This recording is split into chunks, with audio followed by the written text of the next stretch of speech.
everybody. This is Asha Saxena, your host for the AI Talk Show. As every week, we bring interesting topics where we actually hold a conversation about topics that matter in the age of AI. Today, we're going to talk about digital trust first. It's all about the trust in the age of AI. So it's really about thinking, or I should rather say, rethinking AI, cybersecurity, and leadership. And how do we really show up?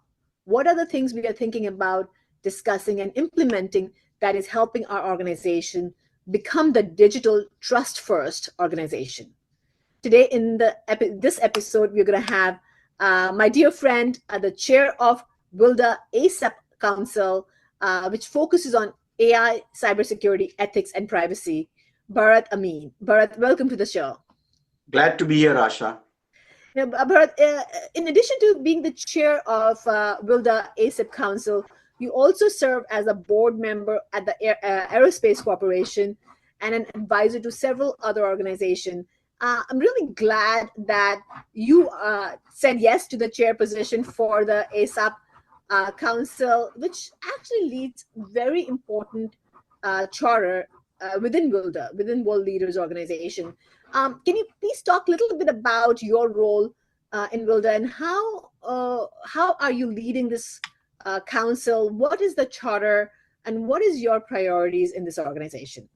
Yeah, thanks, Asha. I think I want to say thanks to you first because it's because of you I'm doing what I'm doing right now for WLDA under ACEP. You and I met a couple of years ago. You show my passion around AI and responsible AI and how we should protect and all that. And then you asked me, say, why don't we start something? And that's how ACEP was born. So I say ACEP is because of you, Asha.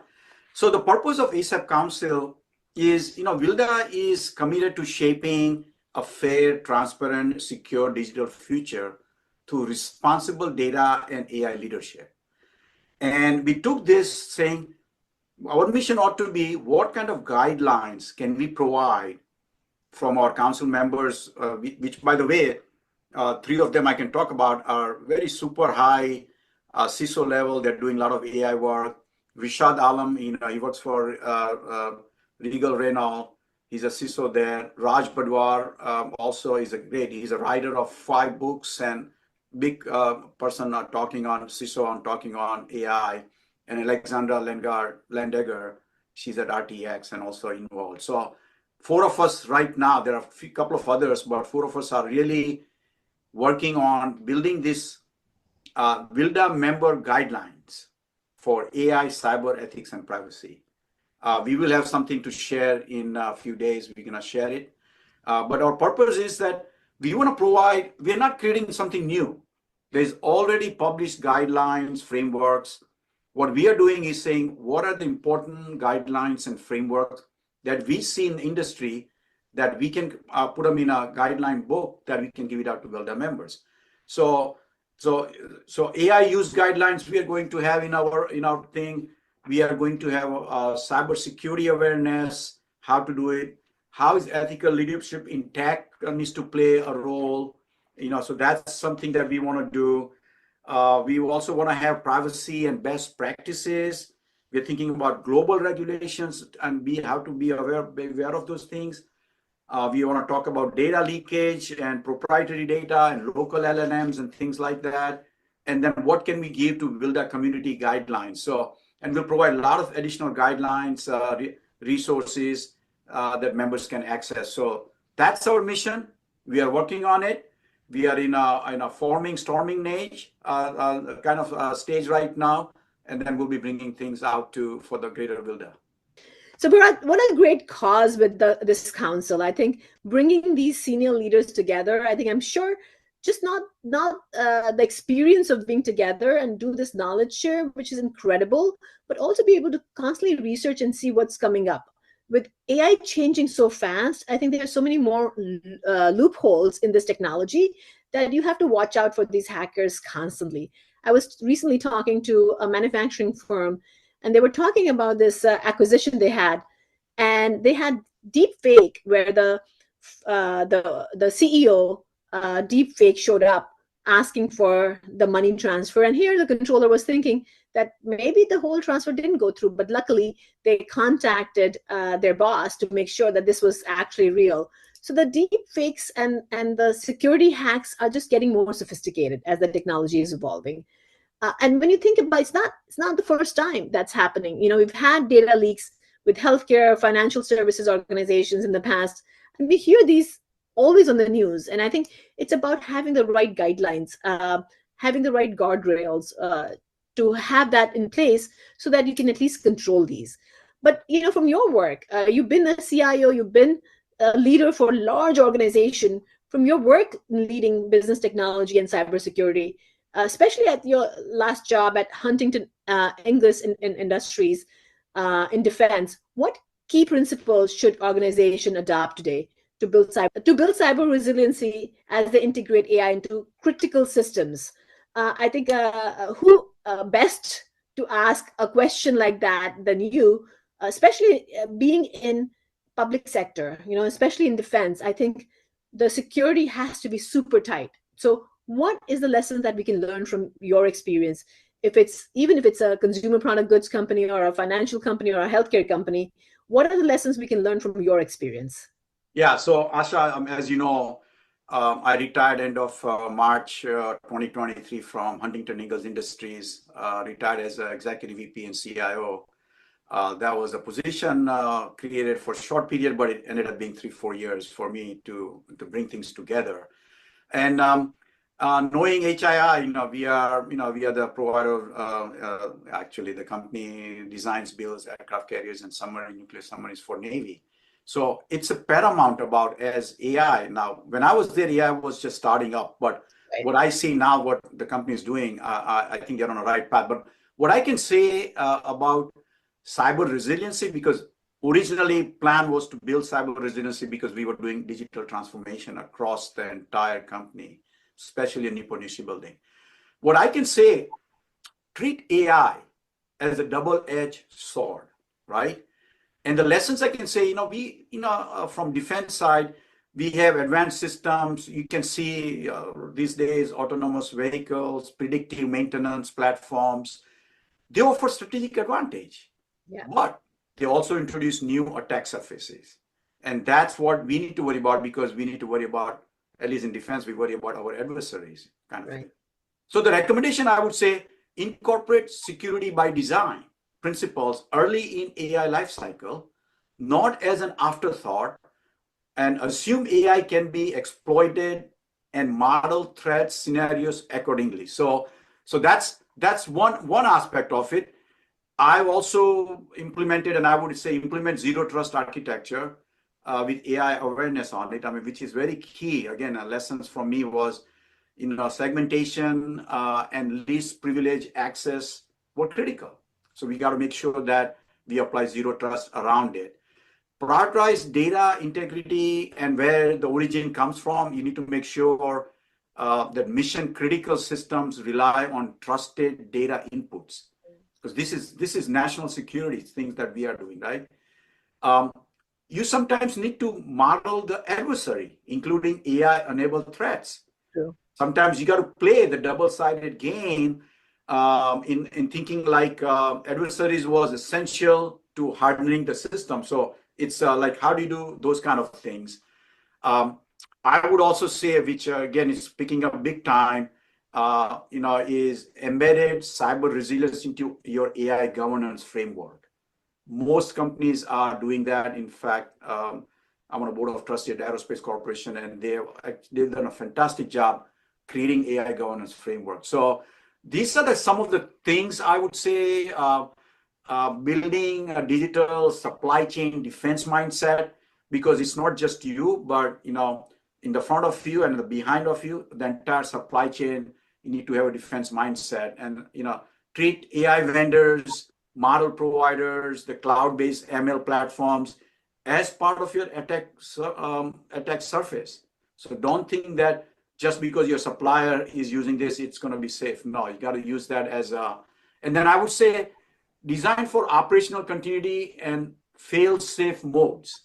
You have to do that from mission systems perspective. Redundancy, fallback modes were very essential in defense. So use an example of that. And then I would say, invest in skilled multidisciplinary cyber AI workforce. And you may have to build it, work it, but these are some of the things I would say that every company should do.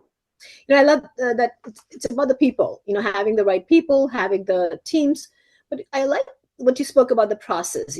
Really, when you are testing your system, think about the loopholes and make sure you test your systems, having the simulation that you're getting attacked. How do you actually secure it? But really, it's about having the culture where you are training and retraining your at all level, from top down, bottom up, making sure that organization is ready for a cyber attack or an AI threat. But when you think about a digital transformation, and you spoke about digital transformation, I think it's easy said than done. It's when you're thinking about a large organization, there's a lot of uphill battles. And, in our organization, as you know, there are a lot of C-level executives who are talking about that you take 2 steps forward and you're getting stuck, and maybe take 1 step back. But when you're thinking about the enterprise-wide digital transformation, in your experience, what have you seen that has really helped align leadership, technology, culture, and especially in this day and age where technology is changing so very fast? The one of the reports which I recently came across was McKinsey's report, where they were saying that the digital transformation, especially when you start thinking about AI, the transformation is hard because of the culture. People don't trust. And that's why I think this topic of digital trust first becomes so critical, because if your stakeholders are not trusting what you're deploying, it becomes the uphill battle. So what have you seen that has worked? Yeah, let me, before I said, so I should have mentioned it earlier on the cyber resilience, that in a defense, majority of us follow NIST cybersecurity framework, which has 5 states: identify, protect, detect, respond, recovery. See, I'm speaking very fast. All 5 states are very important. Identify and protect is upfront, but we know that things going to happen, right? So prepare that something has happened or is going to happen. Then you got to say, detect, respond, and recover. You have to be fast, like more even a millisecond perspective. And like a workforce, we talked about it. You got to create awareness. We do training, because with AI, now social attacks are so real. Like you mentioned, give an example that you cannot tell that this is. Before, we used to train them to say, look for spelling mistakes. Yes. Well, AI doesn't make spelling mistakes. So we have to train every month. There should be a phishing attack kind of internally started, and then you train them. Anyway, talking about, in terms of digital transformation, personally, the lessons I've learned is you have to lead with purpose, not just projects. So I was brought in with a purpose to say, how are we going to improve our whole digital, the shipbuilding aspect of it, from digitalization perspective. So how are we going to go from paper to 3D models to building things and getting to digital twin and so on and so forth. So you have to lead with purpose. So digital transformation, I never took it as just IT or a technology upgrade. It is more than it. It's about national security. It's about building efficiencies, effectiveness, and workforce enablement. And the strategy, again, there ought to be clearly connect digital initiatives to the organization's mission. Because if you don't connect that, the workforce is not going to get that. Second part that I learned was you need to align the C-suites around value, not just tools. Because most of us, when we are in a CIO, we get excited about the technology and tools, focus more on tools, which we should be, make them aware of it, but it needs to, again, around value. What value this tool is going to bring to the company and the mission. So, transformation happens with CIOs, CEOs, CHROs, business leaders, co-owners. You got to bring them all to, and it needs to be owned with outcomes. Again, strategy there is, okay, create a, we created a digital transformation council made up of technology, engineering, all of them, right, to the business perspective. So then you can work with the team and make sure that everybody's on board. Designed for frontline, not just boardrooms. And this happens sometimes, we need to get approval. So we do fancy presentations, get the money and all that, but we need to design for the front line. And what I mean by that is user experience. You have to put user in the front, in the middle. And user experience is a key, especially at operational levels, because if they get a greater experience, they'll use the tools. They're not gonna, push back or anything like that. So that was another big kind of learning moment for me. You have to build, you have to modernize legacy. I mean, these systems, they've been there for many, many years. And I took it in my mind that you modernize legacy without breaking the mission. Because you can't just say, I'm going to transform everything, and then certain things in the background starts breaking, which are national security mission critical. That would not go well. So we have to replace things with augmented and incremental modernization perspective. You can't just replace, rip and replace kind of thing. Strategy, we started with, 3D modeling. So we made sure from the front end, engineering got 3D model tools so they can start design and build things or design things in a 3D model. Now that we can take that across the digital supply chain, all the way up to digital twin. So we got, again, engineering, manufacturing got involved. We used to call shadow IT used to be a bad thing. I turned it around and call it citizens development, because IT is not the expert. Business is the expert. And if there is a citizen development approach to it, we can collectively build things and create, a scale with safety, balance, innovation, and continuity. So that's another thing. Culture should be treated as a co-pilot, not a passenger.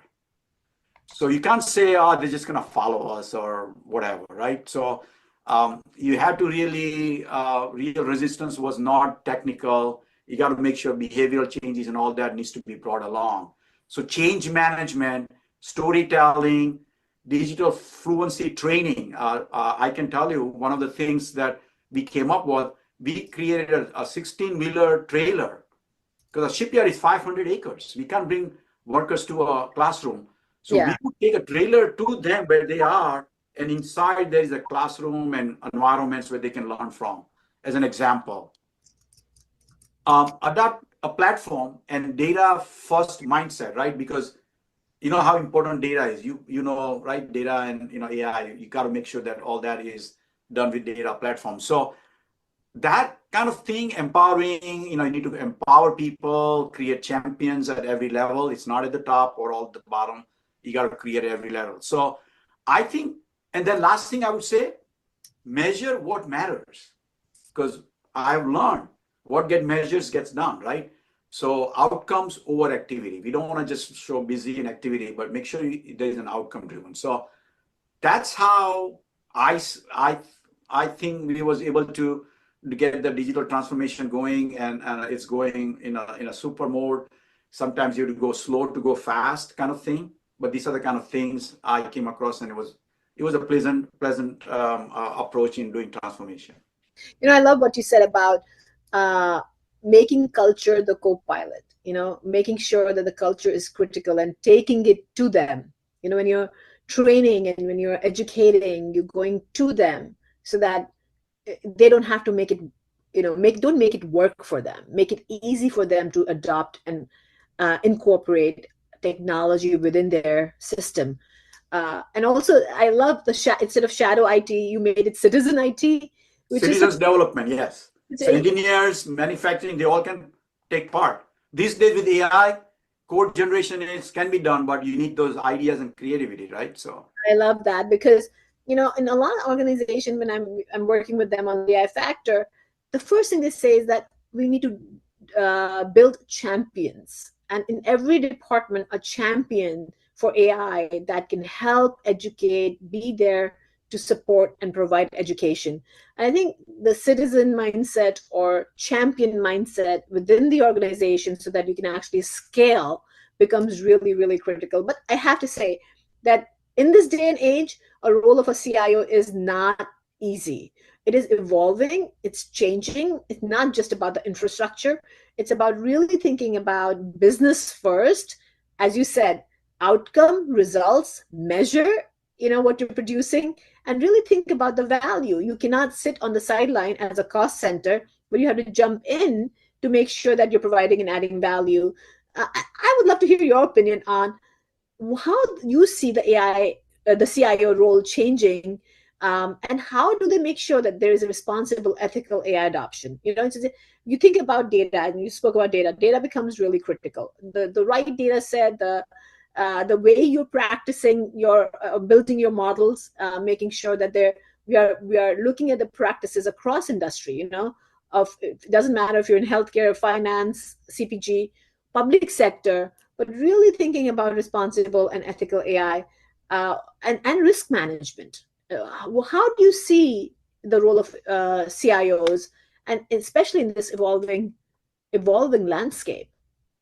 Yeah. So Asha, yeah, I think I'll start with this, that I was a CIO till 2023, end of March 2023, and I was reporting to the board from Cybersecurity Council. We had a committee. Again, that's another thing I would say on cyber resilience. Make sure there's a cybersecurity committee, and not just make it a 10-minute part of an audit committee, right? So if you're really focused on with AI now, you need to have a separate cybersecurity committee. I was talking to the board and the committee at that time. Now my roles have turned, and I'm on a board side, and I have CIO and the committee coming talking to us.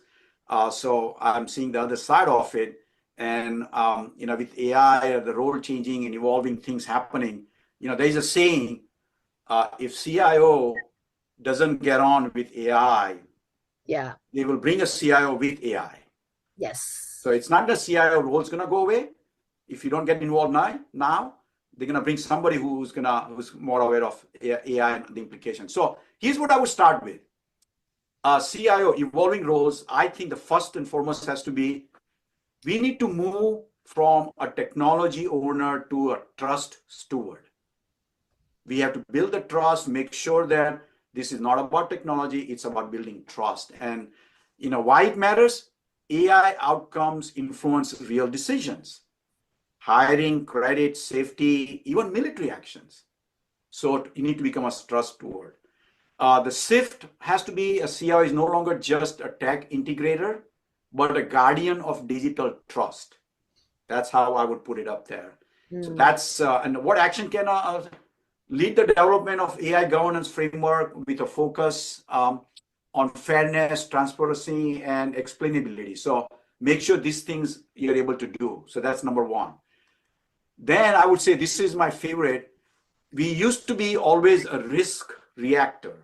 You need to become a risk proactivist. So how do you become from a reacting on a risk to become a risk proactivist? Like, you are upfront on it. Why it matters? Traditional IT risk management is reactive. You think about it. AI requires anticipating unintended consequences. And how do you do that? So the shift has to be embedded a model risk management. I would say bias testing we can do, and adversary testing into deployment of whatever in pipelines and things like that. So established a cross-functional AI risk council with legal compliance and a business team at the table. So that's number two. You need to move from siloed execution to strategic orchestrator. So how do you do that? Because AI touches every function, right? It's not just technology, HR, marketing, operations, cybersecurity. It touches everything. And CIO has to become a system integrator of ethics, privacy, innovation, and resilience. So I mean, this is again relating back to the ACEP Council that I mentioned. What we are trying to do is bringing all these things together. I would say the important part is, the second one is from a data custodian, because sometimes IT say, no, we are the custodian of data. Become data ethicist. So how do you take AI is not only as good and ethical as data it learns from, right? So don't be just custodian. How bring ethics into it. Go from a board support to board educator. We need to educate. CIOs need to educate the board about what matters from AI on cyber, finance. So CIO must translate AI risks and opportunities into a strategic language, which is very important, I think. I think the bottom line, I would say, a modern CIO is becoming, and I'm creating this new, okay, Chief Enabler of Responsible Innovation, CEORI. I don't know, I just made it up. Safeguarding not only the infrastructure, but also the trust, accountability, and societal impact in the age of AI. That's my bottom line. That's what I'm preaching. Yes, no, that's really important, because I think they say, the higher up you go, the more responsible you become. And AI, I think, with having a superpower like AI, it becomes more, we all humans become more, our leaders become more responsible to doing it right. And it's not an easy task. These models are evolving very, very fast. And that's why I think WLDA stands by the mission to create a fair digital world with parity and equity. And we bring senior leaders together because I think this is the charter we all need to march with, is to make sure that what we deploy, we're creating history. What we deploy, what we build is going to leave legacy. And if we are leaving legacy, let's be better humans. I say we are living in the age of human upgrade, where we need to become better humans, follow the processes, do the right thing, and make sure we deploy effectively. And that's why we're having this conversation, and that's why we want our LinkedIn community to really think about how and what. I think digital modernization is important, but can we learn something from each other? And I think that's why, Bharat, I think so important that we talk about your lesson. I mean, think about coming from defense. I mean, your background is so impressive. Coming from defense-grade cybersecurity standards and digital modernization, I think we all can learn from you. And so share with us, if the listeners coming from finance, healthcare, consumer product goods, retail, what can we learn from you? What can we learn from your experience, which is really a defense or defense-grade cybersecurity standards, or, this world of transformation, AI transformation? Yeah. So one of the things I'm so proud of with my team and I, when we started this whole notion of across the board transformation with AI coming in the picture and all that, we first focused on, we created a program called Digital Defense Modernization. So digitally defense, how do you modernize that? Because we are used to having just the defense in a moat situation when there's the drones flying, right? So the moats don't work when you have drones flying. So that was the argument we made with the board. Board approved it, and the program's been kicked off, and it's been going very well. What I can say is that figure out as an industry, any industry, and by the way, this is so important, Asha, that industries like healthcare, finance faces heightened regulatory scrutiny today on operational complexity, public trust concerns during AI adoption because of privacy and all kinds of things, right? So I think there are a lot of lessons learned in the defense, cybersecurity standards and things that can be brought into other industry. And what I would start off with, first one is security or cybersecurity must be baked in, not bolted on. A lot of people think, you can add security module and it will start. No, you got to start like a foundation. So it needs to be baked in. And in the defense, we always had cybersecurity was embedded from design through deployment, even in legacy heavy environment. So lessons learned is build AI with a secure architecture from day one. That would be my first that we can take out of defense into other industry. Yeah, I love what you said, Bharat. I think it is about being proactive, Proactive. Making sure that we are integrators, educators, strategic thinkers, thinking about making digital trust first, and be accountable for that. I've had such a great conversation with you, Bharat. Hopefully the audience have learned something, they're taking away something. Thank you for joining. I really appreciate it. And I want to talk about how can you be true, sincere leaders if you're not an integrator? So think about what Bharat spoke about. Being proactive is so critical. We have to start taking the step from the very first step, not making it afterthought. Making sure we bring everybody along. It's about being a collaborator, being a champion, being the citizen to understand that we are here not as technologists who are deploying, but we are here as technologists who's deploying, but also understand the strategic language to be able to communicate and educate our business users. The responsibility doesn't just lie upon CIOs, CTOs. It relies Across the board. Yeah. It's exactly across the board. And how do we make sure as technologists we also become business leaders? And as business leaders, how do we understand technology? And we have to reduce the gap between business and technology. So one thing, Asha, if I may, I was going to say that to build all this thing, you have to assume that adversary is already inside. That's true. Think about that. If you do that, then you can start say, okay, I'm going to build resilience, not just the defense, and then governance is not optional. If you put all these things in, I think that can be learned by other industries. And there are a lot of, there's the National Defense ISAC, there is a financial ISAC. So there are industry-wide ISACs, security, they're working together to help each other. Because what I have found in my journey is that they're using an attack vector that was in finance, using that attack vector in defense, and vice versa. Right. We focus on certain things, not on the other things. So collectively, as industries come together, I think we can become all more resilient. I love that. And with that, we're coming to a close. Thank you so much for joining, Bharat. Thank you, everybody, for joining this LinkedIn Live. We are going to continue this conversation and bring some more interesting topics about AI. Please share with us if there's any other topics you want to hear more from us at WLDA, World Leaders in Data and AI. We all are marching towards becoming and creating a better world and leave a better world for the next generation. Make sure that we all, as data leaders, AI leaders, as business leaders who are building digital trust first companies, we do it right. We bring everybody along. Thank you so much. We'll talk to you next week. Thank you, Asha, for giving me an opportunity to talk. Thank you. Bye-bye. Bye.